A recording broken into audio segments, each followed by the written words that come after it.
시간도 주의 성령님께서 함께해 주시고 도와주셔서 하나님의 말씀이 살았고 운동력 있는 말씀으로 들려지게 하시고 믿어지게 하옵소서. 전하는 자나 듣는 우리 모두가 행복한 은혜의 시간만 되도록 성령님 역사해 주옵소서. 예수님의 이름으로 감사 기도드립니다. 아멘. 하나님을 섬기는 성도 여러분들은 칭찬이 이제 칭찬으로 인해서 성숙한 하나님의 사람들이 될 수 있기를 주님의 이름으로 축복합니다. 어느 부부 싸움이 심한 부부가 있었는데 너무 심하자 갈등으로 인해서 더 이상 견딜 수 없는 지경에 이르게 됐다고 합니다. 그래서 부인이 지혜로운 수도사를 찾아가서 어떻게 하면 부부 싸움을 하지 않을 수 있는지를 물었습니다. 그랬더니 수도사가 물병 하나를 부인에게 주면서 말하기를, 이 병의 물은 우리 수도원 우물에서 길러 올린 특별한 물입니다. 신기한 효능이 있습니다. 집에 누웠다가 남편이 싸우려고 덤빌 때마다 물을 한 모금 입에 넣으세요. 그리고 물을 뱉거나 절대 삼켜서는 안 됩니다. 그냥 물고만 있으세요. 남편이 말이 끝날 때까지 꼭 물고 있다가 다툼이 다 끝난 다음에 그것을 마시세요. 그래 가르쳐 줬습니다. 그러면 큰 효능이 있을 것입니다. 부인은 알겠다고 그 물병을 하나 들고 왔습니다. 그리고 때로는 남편이 불편한 말을 하고 그럴 때마다 이 싸움이 날 것 같으면 그 물을 한 입에 머물었습니다. 그리고 그 물을 머금고 기다렸어요. 자, 놀라운 일은요, 남편이 몇 번 잔소리를 하더니 이제 말을 대꾸를 안 하니까 이제 몇 번 그러더니 남편의 잔소리가 줄어들기 시작했습니다. 너무너무 신기하게 되자 이제 부부싸움은 줄어들었고 신기해서 이 부인이 다시 수도사를 찾아가서 물었습니다. 당신이 준 이 물은 정말 신기하네요. 우리 남편이 변화가 되고 있어요. 놀라워요. 그 물은 무슨 물인데 그렇게 신기한 능력이 있나요? 수도사가 웃으며 말했습니다. 내가 당신에게 준 물은 신기한 물이 아닙니다. 보통 물입니다. 당신이 물을 입에 물고 있는 동안에 지킨 그 침묵이 신비한 능력을 발휘하는 것이었습니다. 침묵을 배워보세요. 좀 더 조용히 있는 법을 배우세요. 침묵이야말로 평화를 가정에다 가다주는 놀라운 능력이 된다는 것입니다. 우리는 말을 하면 그 말을 대꾸를 해야만이 자기 존재감을 느낀다라고 생각하는 사람들이 너무 많습니다. 이것을 바꿔 설명하면 여자가 잔소리할 때 남자가 침묵하면 됩니다. 그런데 침묵하지 못해서 들어주지 못해서 상대방의 말을 들어주지 못하고 내 마음이 상한다고 그냥 바로바로 대꾸하다 보니까 얼마나 많은 문제들이 발생하고 있는지 모릅니다. 우리는 성경이 우리에게 가르쳐준 침묵을 배우는 지혜가 저와 여러분에게 있어지길 주님의 이름으로 축복합니다. 예수님께서 오늘 제자들에게 복과 화를 선포하셨습니다. 예수님이 우리에게 말씀하시고 하나님이 우리에게 말씀하실 때는 먼저 복을 말합니다. 복은 길게 말하고 저주는 짧게 말하는 것을 보게 됩니다. 그래서요, 하나님께서는 그 말은 우리가 큰 복을 받기를 원하신다는 거예요. 그리고 저주는 아주 짧게 간략하게 설명해요. 그러면서 이런 것을 하면 저주가 될 것이다 라고 말씀하신 하나님. 많은 신자들이 복에 대해서 벌써 귀를 딱 열고 난 다음에 저주의 소리는 안 듣습니다. 그래서 왜 나에게 복을 안 주시나요? 이렇게 말하는 거예요. 하나님이 복 주신다고 약속했는데 왜 안 주나요? 그 복 뒤에는 무엇을 말하고 있는지를 전혀 신경 쓰지 않고 그 뒤에 자기의 행동은 자기가 믿지 않는 것에 대해서는 전혀 신경 쓰지 않고 약속했으니까 복 주셔야 돼요 라고 말한다는 거예요. 이것이 우리가 단순해서일 수 있거든요. 그런데 성경의 내용을 잘 보세요. 복을 말할 때는 반드시 복과 저주가 함께 우리에게 전해지고 있다는 사실을 기억해야 될 것입니다. 오늘 마지막 부분에서 모든 사람에게 특별히 칭찬을 듣는다는 것은 화를 당하는 일이라고 말씀하고 계셔요. 옛날에 선지자들이 백성들로부터 이런 칭찬을 듣기를 좋아했어요. 그래서 예수님께서 말씀하셨는데 거짓 선지자들은 이렇게 모든 사람들로부터 칭찬받게 된 이유가 있다는 것이에요. 그러면 거짓 선지자들이 왜 사람들로부터 칭찬을 받게 되느냐? 첫째는요, 하나님께서 부르셔서 세운 그들이 백성들의 죄를 책망하지 않더라는 거예요. 첫 번째는 백성들이 하나님의 말씀에 불순종해도 불순종하고 있다는 말을 안 한다는 것이에요. 두 번째, 오직 자기 인기만을 생각하면서 그들에게 공의로운 하나님이라는 사실을 말하지 않는다는 거죠. 하나님은 공의로우신 분. 하나님은 하나님의 말씀대로 사는 자에게는 한없는 복을 주지만 하나님의 말씀을 어기고 불의한 삶을 사는 자에게 심판하시는 하나님에 대해서는 말하지 않는다는 것이에요. 복만 말해요. 그래서 우리가 잘 아는 어떤 큰 교회들은 복만 얘기하잖아요. 그리고 우리가 말씀에 순종하지 않으면 저주가 온다는 말을 별로 안 하는 것이에요. 복만 얘기하는 교회. 이건 심각한 문제를 만들 수 있다는 사실 기억하셔야 됩니다. 자, 거짓된 사람들의 말을 전하고 있다는 것이에요. 에레미야는 이런 이 현상을 귀귀하고 놀라운 망극적 현상이라고 개탄하면서 에레미야 5장 31절에 보니까 이 땅에 귀괴하고 놀라운 일이 있도다. 선지자들은 거짓을 예언하며 제사장들은 자기 권력으로 다스리며 내 백성은 그것을 좋게 여기니 그 결국에는 너희가 어찌하려느냐? 그 결말에 대해서는 어찌하려고 하느냐? 지도자들이 백성들에게 죄 지었다. 그건 잘못된 것이다. 그렇게 따라가면 안 된다라는 말을 안 한다는 거예요. 이 심각한 문제거든요. 지도자가 안 하면 누가 하겠어요? 그렇게 살아가면 안 됩니다. 그렇게 사람을 의지하면 안 됩니다. 사람이 칭찬하는 소리를 좋아하면 안 된다는 것이에요. 그런데 우리는 사람들의 칭찬에 훨씬 더 이 귀를 기울이고 살 때가 많습니다. 하나님께서는 많은 선지자들을 세우셨는데 그런데 이상하게도 인내하고 섬기는 삶을 살기보다는 자신에게 유익을 가져오는 현실 앞에 변하기 시작하더라는 거예요. 너무나 많은 사람들이 변질되고 있다는 것이죠. 그래서 그것을 분별할 줄 모르는 성도가 되면 안 되고, 저것은 우리를 속이는 거짓말이야 할 줄 알아야 되는데 그 말을 관심을 듣게 보지 않는다 말이에요. 복만 얘기하면 무조건 그냥 복 준다는 말만 하면 아멘 할렐루야 막 하지, 그 말씀대로 살지 않으면 저주가 임합니다 하면 아멘 안 하고 목사님 꼭 그런 말 해야 돼요? 이렇게 말한다. 그거 빼고 말하지, 복만 얘기하지 왜 꼭 저주가 임한다고 말합니까? 그렇게 말하는 것 거짓 선지자들이 하는 말이란 말이에요. 거짓 지도자들은 평안할지어다 평안할지어다 그러면 됩니다 그러면 됩니다 그렇게 말하는 것이에요. 그러나 참 지도자는 그러면 안 됩니다, 그렇게 살면 망합니다 말해야 된다는 거예요. 하나님 그렇게 하기를 원하시는데 너무나 많은 거짓 선지자들은 그래도 축복이 있을지어다 그래도 잘 될 겁니다 이렇게 말하고 산단 말이에요. 성경을 좀 자세히 보세요. 우리가 성경을 자세히 읽지 않고 자세히 들여다보지 않으니까 어떤 사람이 진짜 좋은 지도자인지 어떤 사람이 거짓 지도자인지도 우리가 말씀을 읽음에도 불구하고 구별하지 못할 때가 너무나 많다는 것이에요. 제가 여러분에게 너무 축복의 말만 하면 목사님 저주의 말도 해주셔야지 왜 한쪽의 말만 하십니까 하는 성도가 있다면 얼마나 좋겠습니까?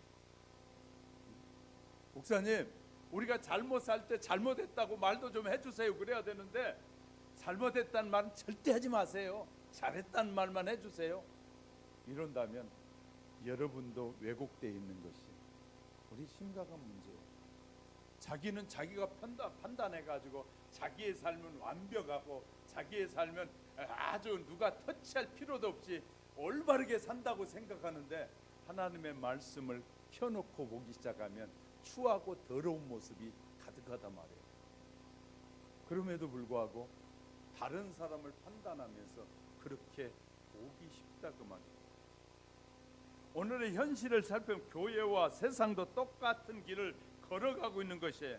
사람들이 많이 모이면 그것은 축복이라고 말하고 사람들이 적게 모인 데는 우습게 여기면 성도들도 많이 모이는 교회는 대단한 능력 있고 엄청난 교회같이 여기고 조금 모이는 교회는 우습게 여긴다면 그 마음속에 아직 불신앙의 마음들이 가득 차 있는 것이에요. 주님의 이름으로 모여진 곳에 단 한 사람이라도 주님을 사모하는 사람이 제대로 사모하는 사람이 있다면 그것은 주님의 전이에요. 믿으시면 아멘. 수많은 사람이 중요한 것이 아니라 그 많은 사람들 속에 주님을 향한 진정한 마음이 있는 사람이 있느냐가 중요하단 말이에요. 하나님의 말씀에 들으면서 순종해야겠다는 그 마음이 없이 수많은 사람이 몰려서 나의 복과 육체적인 세상적인 복만 바라고 듣고 있다면 그것은 반쪽짜리 신앙일 수 있단 말이에요. 우리는 하나님의 말씀을 제대로 들어야 돼요. 하나님은 복만 약속하신 분이 아니에요. 하나님 반드시 그 복을 약속한 다음에 그 약속을 지키지 않고 믿지 않고 행하지 않는 자에게 저주가 있다고 분명하게 말씀하고 있어요. 아이들에게 어릴 때 옳고 그름을 정확하게 부모가 짚어주지 않으면 성장해도 옳고 그름이 뭔지를 모르는 아이들로 변질되고 말아요.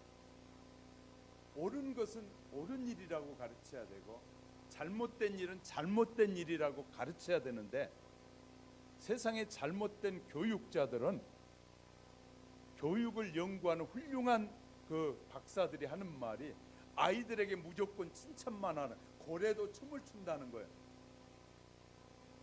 그러므로 사람도 그렇게 하면 제대로 잘한다는 거예요. 성경 그렇게 말하잖아요. 옳고 그름이 뭔지를 여호와를 섬기고 여호와의 말씀대로 바르게 살아야만이 하나님의 축복이 임하고 그 말씀에 어긋난 인생을 걸어가면 반드시 저주를 받아 멸망에 이를 것이라는 소리를 하라는 거예요. 교육이 뭐냐면 옳고 그름을 구별하게 가르쳐주는 것이 교육이거든요. 그런데 우리의 교육이 이렇게 잘못된 교육에 빠져들어가고 있음에도 불구하고 우리는 그냥 칭찬만 하면 다 좋은 것으로 착각한다. 자신을 결국은 현실주의에서 자신을 우상화하고 이기주의와 개인적인 삶을 중요하게 여긴 사람들은 유혹을 받고 있는 것이에요. 자, 절 보세요. 내 인생에 나만 중요한 것이 아니에요. 함께 있는 모든 사람이 다 중요한 것이지 나만 독특한 사람이 아니에요. 모두가 다 중요해. 하나님이 창조물인 우리 모두는 장애를 가졌든 장애가 없든 다 중요한 것이지 나만 뭐 으뜸이고 저 사람은 멸시하고 무시해도 될 사람이 아니란 말이에요. 하나님의 창조물은 다 소중한 것이에요. 우리의 신앙이 그렇게 가야 돼요. 저와 여러분의 믿음이 모두가 다 소중하다고 해야지 내가 함부로 지식이 있다고 해서 판단을 해가지고 못해 나보다 못해라고 생각하는 순간에 하나님의 말씀을 어기고 있는 것이에요. 우리가 이제 하나님의 말씀을 제대로 좀 들어야 되지 않겠어요? 기억해야 돼. 하나님께서 창조하신 세계는 함께 나누고 함께 섬기는 것입니다. 사탄은 너가 최고야, 너만 편안하면 돼, 너만 그냥 쉬면 돼. 사탄은 그렇게 말하지만 하나님은 너희가 함께 하라는 거예요. 하나님이 너희와 함께 한 것 같이 성삼위 하나님이 우리와 함께 하신 것처럼 우리도 그 말씀을 깨닫고 이웃과 함께 하면서 하나님을 섬기는 삶을 사는 것이 하나님의 백성에게 요구하시는 하나님의 말씀이에요. 믿으시면 아멘. 그런데 어느 사이인가 우리가 이 함께라는 다른 사람을 소중히 여기고 당신과 나와 함께 하나님을 향하고 당신과 우리와 친구와 함께 하나님을 영화롭게 하고 이 남자와 여자가 함께 주님의 뜻을 이루는 아름다운 조화의 세계를 만들어 가야 되는데 어느 사이인가 우월주의에 빠져가지고 지식적 우월주의, 물질적 우월주의, 명예적 우월주의에 빠져가지고 내가 너보다 나아 이런 우월주의에 빠져 사는 사람이 얼마나 많이 있는지 몰라요. 부족한 사람이 보이면 내가 도와줘서 그 부족함을 채울 수 있도록 도와줄래. 그런 삶을 살려고 해야 되는데 그런 삶이 아니라 내가 월등히 많은 우월주의에 빠져가지고 나는 뭐 별것도 아니야라고 판단하는 그런 삶을 산다면 우리는 매우 불행한 인생의 길을 걷고 있는 것입니다. 사탄은 하나님의 뜻을 가로막으려고 수단과 방법을 다 동원하여 사람들을 유혹하고 있다는 사실을 아십니까? 이제 우리는 종말론적인 삶을 살아가는 성도들이 어떤 자세로 사는 것이 정말 이런 유혹을 이기고 승리할 수 있을까요? 우리는 고민하면서 주의 말씀을 듣는 귀가 열려지시기를 주님의 이름으로 축복합니다. 첫째는 성도들이 들려오는 칭찬은 성도들에게 들려오는 칭찬은 어떤 것이 있을까요? 특별히 성도들이 듣기 원하는 칭찬은 어떤 것일까요? 예수님 칭찬받기를 좋아하는 자들에게 말씀하신다고 하셨어요. 모든 사람이 너를 칭찬하면 화가 있도다. 모든 사람으로부터 칭찬을 듣고 인기가 있다는 것은 저주받을 일이다. 저주받을 일. 참 이 심각한 문제 우리가 되새겨 봐야 돼요. 예수 믿는 사람들도 연예인에 빠져 있는 사람 있는가 하면 예수 믿는 사람도 연예인만 빠진 것이 아니라 물질에 빠져 있기도 하고 예수 믿는 사람들임에도 불구하고 무엇인가 빠져 있고 어떤 사람은 화토에 빠져 있고 어떤 사람은 술에 빠져 있고 어떤 사람은 세상에 빠져 있는 사람들이 많이 있습니다. 사람이 일부 사람들로부터 칭찬을 듣는다는 것은 바람직한 일일 수 있습니다. 그러나 모든 사람으로부터 칭찬을 듣는다는 것은 죄를 짓지 않고 진리 가운데 바로 살면 모든 사람에게 칭찬을 들을 수가 없어요. 왜? 예수 안 믿는 사람들은 예수 믿는 사람들을 향해서 불평할 수밖에 없어요. 왜? 자기들과 다른 인생을 살고 있기 때문에. 예수 믿는 사람이 예수 안 믿는 사람에게 칭찬을 많이 듣는 것은 어떤 의미에서는 나쁜 의미에서는 그가 잘못 믿고 있기 때문이고 또 좋은 의미에서는 그가 바르게 믿고 있기 때문일 수도 있어요. 두 가지 어느 쪽에 내가 칭찬을 듣고 있는지를 잘 봐야 돼요. 그러니까 칭찬만 들으면 우리는 그냥 기분이 확 가가지고 왜 저 사람이 내가 예수를 잘 믿는다는 걸 칭찬하는 것인지 내가 예수를 믿되 가짜로 믿고 왜곡되게 믿는 것을 칭찬하는지를 구분하지 못하는 거예요. 그러니까 그냥 칭찬만 하면 칭찬은 다 좋은 걸로 착각을 해요. 칭찬이 가져다준 해악이 얼마나 많이 있는지 몰라요.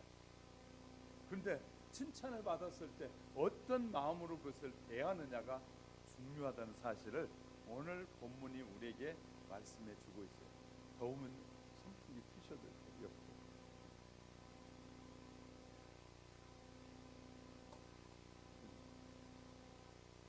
선풍기 좀 틀어주셔요.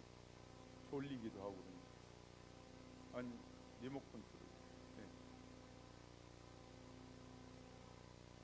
이 귀한 말씀을 듣는데 졸면 안 되잖아요. 왜냐하면 이런 말씀은 아무데나 못 듣는데 우리가 하나님의 말씀을 듣을 때 졸면 안 되니까요. 정말 여러분이 어디서도 못 듣는 말이에요. 교회에 와서 듣는 말씀, 세상에서 못 듣는 말이잖아요. 그 이유를 살펴보면 대중적 칭찬을 얻기 위해서 그 대중을 유혹하고 대중을 기만하고 아첨하고 비굴해지기 때문에 연예인들이 조금 연애 이 인기가 올라가면 정치에 딱 개입해가지고 정치에 개입해가지고 막 나서는 사람들이 있는가.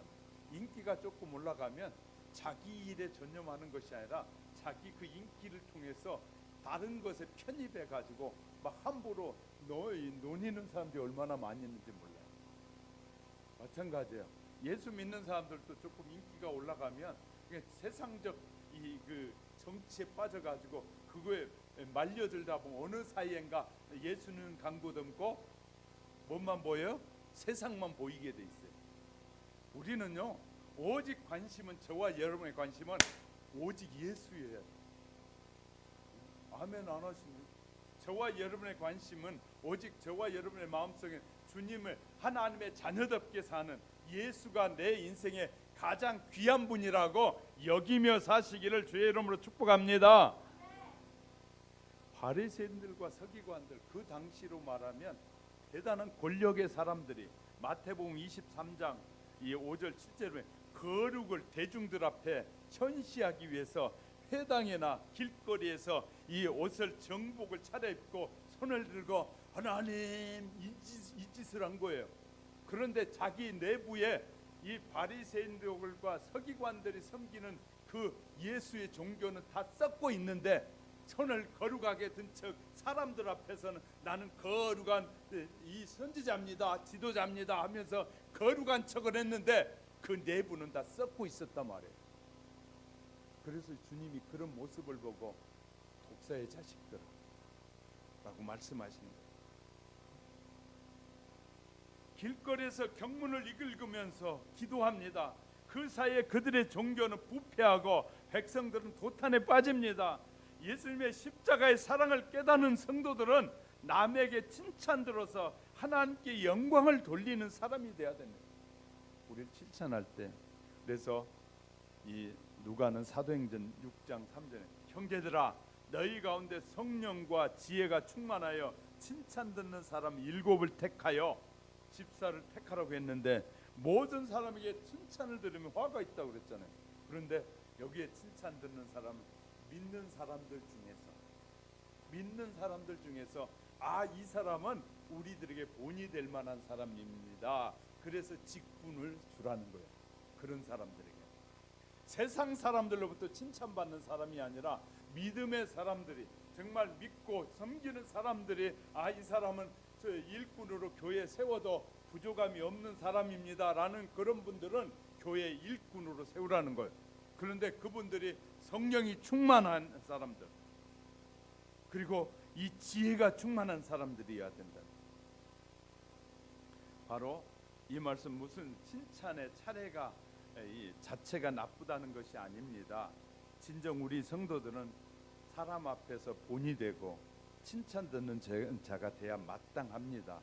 문제는 그러한 칭찬을 받은 우리의 자세와 태도가 문제라는 거예요. 그것에 사람들의 칭찬에 만족하는 인생을 살면 문제가 된다는 것입니다. 오늘 교회 강단에서 인기주의자들이 난무하고 있습니다.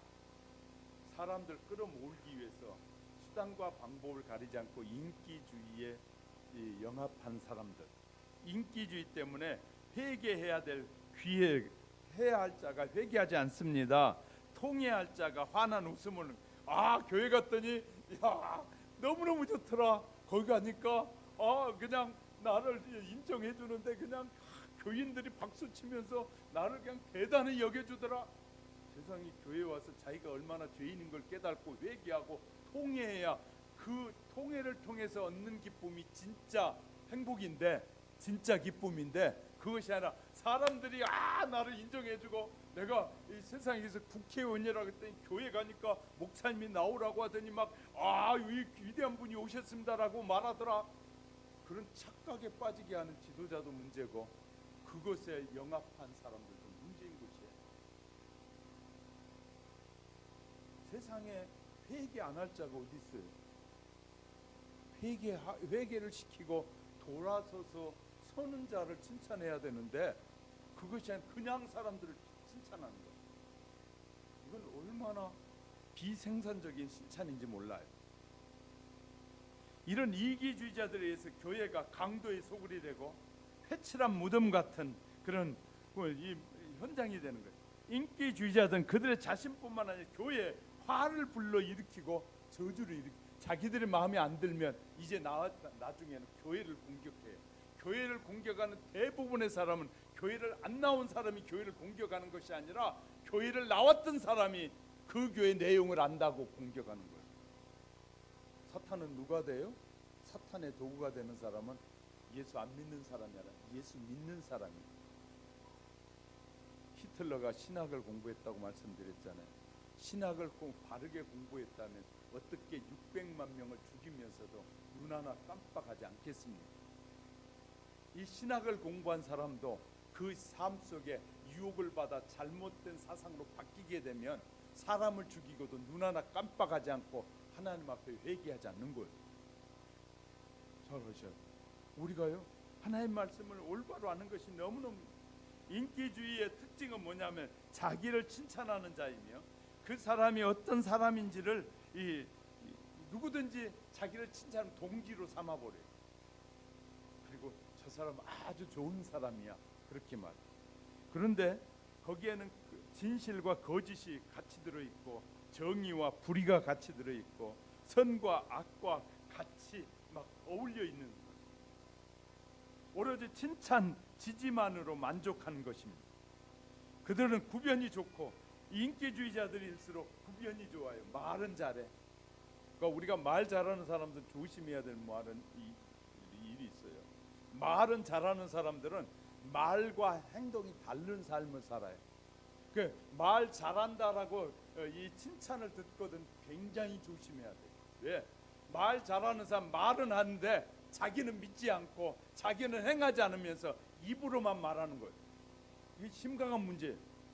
아예 말을 못하면 죄를 안 짓는데 말을 잘하면 말로 엄청난 죄를 짓게 되는 거예요. 제가 늘 말하잖아요. 정치인들은 말로 얼마나 많은 죄를 짓는지 몰라요. 국민들은 그러면서도 정직한 사람이 누군지도 모르는 사람들이 얼마나 많이 있는지 몰라요. 공개적으로 텔레비전에 나와서 거짓말해도 정치하는 사람 괜찮다는 거예요. 거짓말해도. 그런 무식한 사람들이 어디 있어요.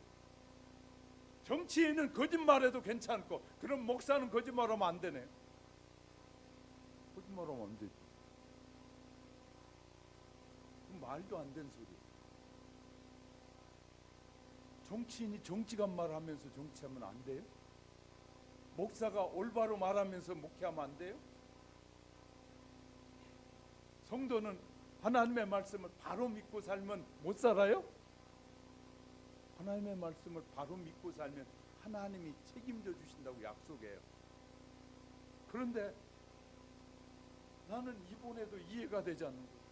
세상에 자기가 남을 공격할 때는 정의와 공의를 앞세워가지고 그렇게 입을 벌려 하더니 자기가 딱 그 자리에 서니까 변명하기 시작해요. 그때는 법이 이랬고 뭐가 어땠고 이렇게 막 변명하기 시작하는. 그런데 또 그 사람을 찍어주고 그 사람이 대단하다고 또 해주는 건 이해가 안 되는 거예요. 어떻게 한 입에서 성경이 이렇게 한 입에서 두 말을 하는 거예요. 자기가 어떤 것을 성취하기 위해서는 거짓말을 서슴없이 해도 괜찮다. 그런데 그것도 그리스도인들이 괜찮다고 말한다면 여러분이 아직도 하나님의 말씀을 제대로 믿고 있지 않을 수 있어요. 얼마나 심각한 것입니까? 그런 사람들을 구분해서 우리가 다음에 찍어주지 않아야 되고 그런 사람들 그렇게 못하도록 막아줘야만이 그런 거짓말하고 남을 속이고 자기의 유익을 위해서 하는 사람들이 다시는 나오지 않게 되고 그 사회가 건강한 사회가 되지 않겠습니까? 옛날에는 이 가족 문제 뭐 이웃 문제 이거 생기면 낙마했어요. 요새는 그냥 그것 좀은 넘어갑시다 그래요. 그런 사회가 돼가 조금 있으면 뭐 그런 것 좀 뭐 그냥 넘어가지 누구든지 세웁시다 그렇게 나올 것 같아요. 그런 사회는 썩어지는 것이고 결국은 패망의 길을 걷는 사회가 되는 것이에요. 우리가 바르게 지켜가려고 하는 건 뭐냐면 바르게 지켜가려고 하는 것은 모두에게 유익이 된 삶을 살게 하려고 지켜가자는 거예요. 우리가 너무너무 답답할 때가 많은 것이죠. 돈이 주는 해악 같은 것은 맥락에서 우리가 이해해본다. 사실 돈 자체는 악한 것이 아닙니다. 그 돈을 어떻게 사용하느냐, 관리하는 자의 사용에 따라 악한 돈이 될 수 있고 악하지 않는 돈이 될 수 있어요.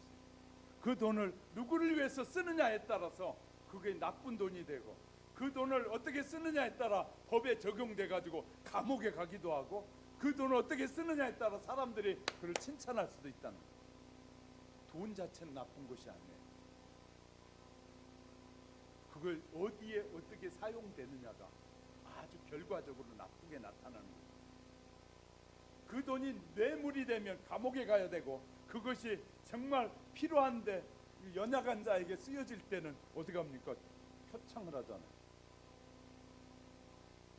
이웃을 위해서 다른 사람에게 선한 일을 많이 하는 기업이 어떻게 합니까? 많은 사람들로부터 표창을 받고 지지를 받잖아요.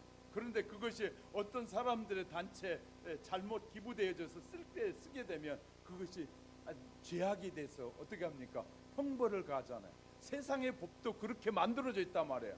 하나님의 말씀처럼 세상의 법도 똑같지는 않지만 그렇게 옳고 그름에 대해서 나누려고 애를 쓴단 말이에요. 세상의 법도. 근데 하나님의 말씀은 얼마나 정확하게 우리에게 알려주는지 모릅니다.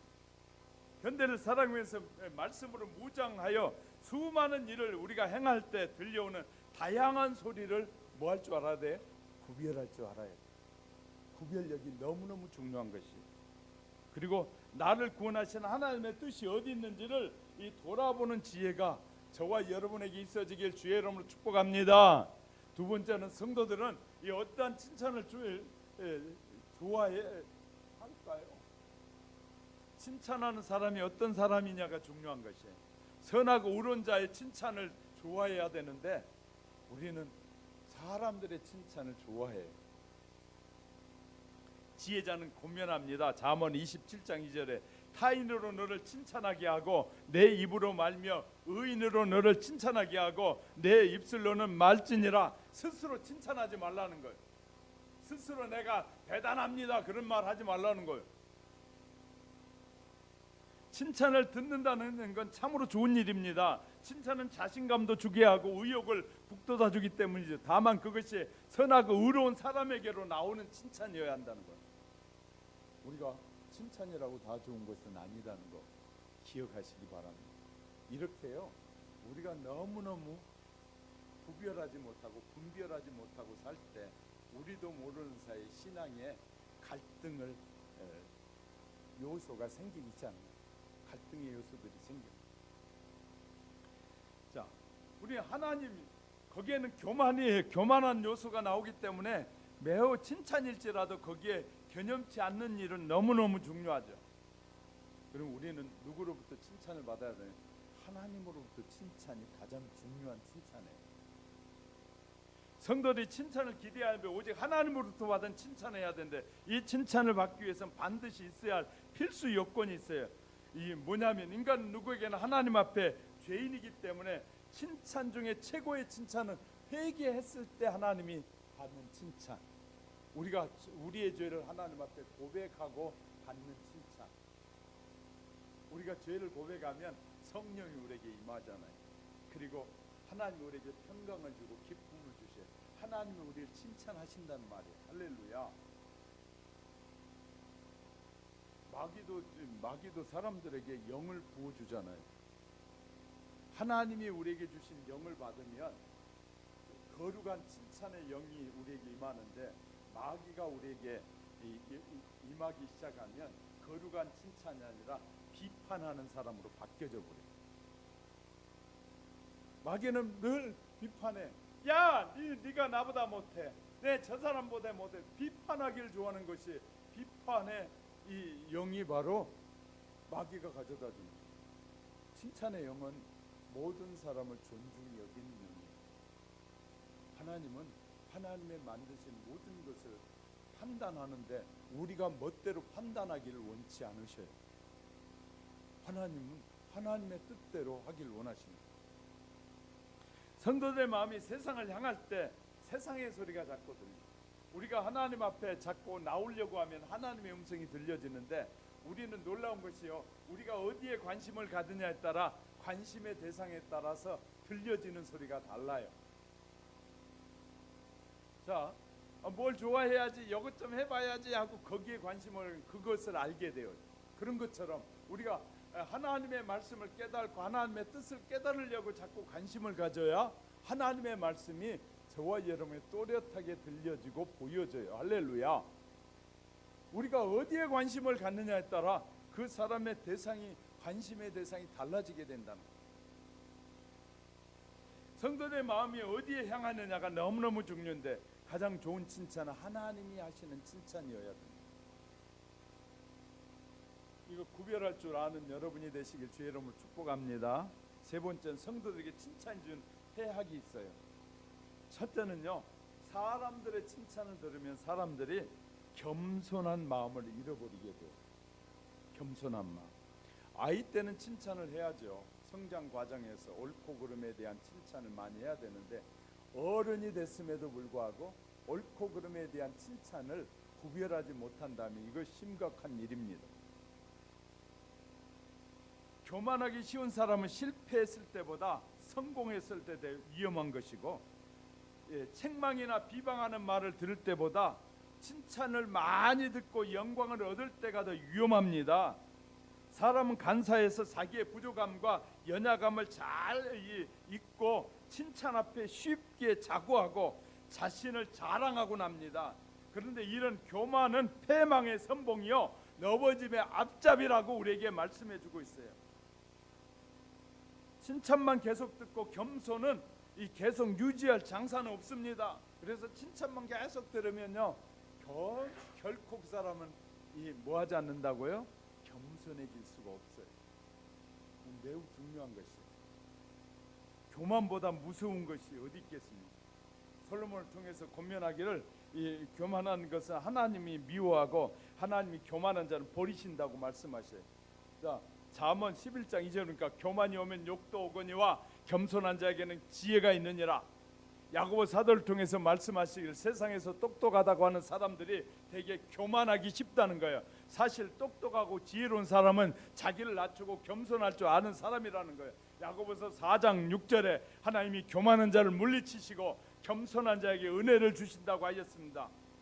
특히 세상의 지도자나 그들로부터 늘 칭찬을 듣기를 원하는 사람은 겸손한 마음을 잃어버리기 쉽고, 그래서 이 무서운 교만병에 걸리고 마귀의 병에 걸리게 되는 것이에요. 놀라운 것은요, 이 권력기관에 들어가면 권력기관의 지도자는 분별력을 잃어버려요. 왜? 밑에서 아첨하는 사람들이 이 분별력을 잃어버리게 해요. 당신이 하는 정책이 맞습니다. 그렇게 해야 됩니다. 아부하고 거기에서 돈을 얻어먹고 거기에서 뭘 누리려고 하는 사람들 자꾸 아부해가지고 뭐하게 만드냐면 사람의 귀를 막아버리고 눈을 멀게 하는 것이에요. 그래서 지도자가 되면 이 일에 분명한 자기의 기준이 있어야 돼요. 그 기준을 잃어버리면 이게 심각한 문제가 일어납니다. 성도들도 마찬가지예요. 저와 여러분이 세상에서 사람들로부터 칭찬받을 수 있고 교회 지도자로부터 칭찬은 교회 지도자가 하는 칭찬은 더 지금 하고 있는 것보다 더 잘하라고 칭찬하는 거예요. 더 잘하라고 칭찬하면 많은 사람들, 내가 칭찬받았으니까 이 정도 되면 이제 내가 됐지 하고 머무르라고 칭찬하는 것이 아니고, 이 교회 지도자들이 하는 칭찬은 여러분이 그렇게 받으셔야 돼. 내가 하는 일에 좀 더 잘하라고 하는 칭찬이구나, 이렇게 들어야 되는데, 우리가 이 지도자들이 칭찬할 때 이제 내가 칭찬했으니까 내가 될 만큼 됐어, 이런 착각에 빠지는 사람들이 많다는 거예요. 그래서 칭찬은 주의하라는 거예요. 칭찬하는 사람도 주의해야 되고 칭찬을 듣는 사람도 주의해서 들어야 돼. 그래야 올바른 성숙이 이루어지는 거예요. 하나님의 자녀들은 특별히 더합니다. 또 위선적인 이 칭찬의 해약은요, 위선적인 신앙을 가지게 됩니다. 또요, 하나님의 영광을 도둑질하게 돼요. 나중에는요, 칭찬 받으면서 자기가 칭찬을 받아버려요. 왜? 하나님이 받으셔야 할 칭찬을 자기가 받아버려요. 그래서 사도행전 12장에 보면 헤롯이 왕복을 입고 막 나갔더니 사람들이 막 거기에 모인 사람들이 이렇게 말해. 헤롯 왕이여, 아버지 당신의 하는 말이 꼭 신의 목소리와 같고 사람의 소리 같지 않습니다. 그랬더니 헤롯이 교만해가지고 하는 사이에 하나님이 그 헤롯의 이에 충을 주니까 그 충으로 죽었다는 거예요. 이게 매우 위험한 말이거든요.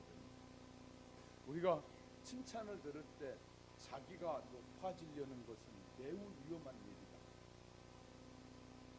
네 번째는요, 영광의 상급과 이 영광과 이 상급을 잃어버리게 되는 것이에요. 하나님께 사람들로부터 칭찬을 너무 많이 들어서 교만해지면 하나님이 주실 상급을 다 잃어버리는 거예요. 그래서 주님은 너희가 오른손이 하는 일을 왼손이 모르게 하고 왼손이 하는 일을 오른손이 모를 정도로 하나님의 일을 하라는 거예요. 할렐루야. 그런데 우리가 착각하면 문제가 됩니다. 우리 하영교회 성도 여러분은 우리 모두 다 진리의 말씀 앞에 바로 서기 위해서 힘쓰고 애쓰십시다. 최선을 다해서 정말 하나님의 사람다워지기를 위해서 또 성숙해지기를 위해서 노력하는 저와 여러분. 그래서요, 늘 막 세월에 따라서 막 흘러다니는 사람이 아니라 정말 그 자리에서 뿌리를 내리고, 선산에 뿌리를 내리고, 이 나무가 휘어져 있는 나무가 선산을 지킨다는 것처럼 우리가요 빳빳하게 자라면 결국 금방 이 비어가고 다른 것에 쓰여지고 비어가게 되는 죽음을 맞이하지만, 선산에 휘어 있는 나무는 말씀대로 살려고 이리거리고 저리 하다가 휘어져 있는 나무는 그 선산을 오래 지키는 것처럼 하나님의 교회에 오랜 일꾼들이 돼서 하나님 앞에 섰을 때 잘했다 칭찬받는 우리 하영교회 성도 여러분이 되시기를 주님의 이름으로 축복합니다. 기도하겠습니다. 참 고마우신 하나님 아버지, 우리에게 귀한 은혜를 허락해